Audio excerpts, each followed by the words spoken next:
நண்பர்கள் கிட்ட சொல்லுங்க, உறவினர்கிட்ட எல்லாம் சொல்லுங்க. நம்ம கட்சியோட கொள்கை எல்லாம் இங்க பின்னாடி விளக்கமா போட்டிருக்கு.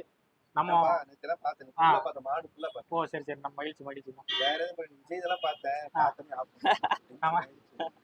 நம்ம நம்ம மட்டும் மாற்றம் வரும்னு நினைக்க முடியாது. மத்தவங்க எல்லாத்திட்டையும் சொல்லுங்க. கண்டிப்பா எல்லாத்திட்டையும் சொல்லும் போது தான் நம்ம கண்டிப்பா ஒரு எங்கேயாவது சின்னதை ஒட்டி இல்ல இருந்தாலும் நம்ம செய்யற செயல்களை நம்ம செய்யலாங்க. ஆமா அதான் நம்ம தான் புரிய வைக்கணும். அவங்க புரிதல் வர வரைக்கும் நம்ம அந்த இடத்துல நிக்கிறோம் நினைச்சு. அதுதான் நம்மளோட வேலை. அவன் நம்மள நிராகரிக்கலாம், ஆனா நம்மளோட வேலை அவனுக்கும் சேர்த்து போராடுறதுதான்.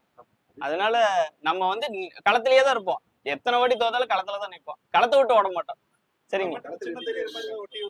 என்னைக்காவது ஒரு நாள் அவனுக்கு தோணும், இவன் ஒருத்தர் நிக்கிறான்ப்பா, இவனுக்கு வாக்கு செலுத்தினா மாற்றம் வரும்னு அவன் அன்னைக்கு தோணும் போது நம்ம அந்த இடத்துல இருந்தோம்னா தான் நமக்கு தெரியும். ஆமா, அதனால எப்படியா இருந்தாலும் வருவாங்க. நம்ம முன்னெச்சரிக்கையா மாறிக்கிறோம்.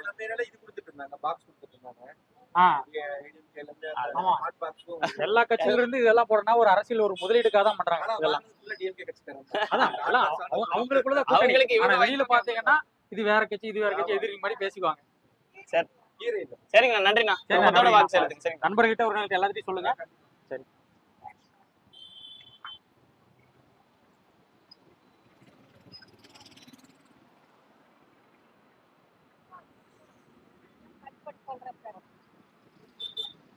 அம்மா வணக்கம்மா. நாம் தமிழர் கட்சியில இருந்து வந்திருக்கோம். சரிங்களா?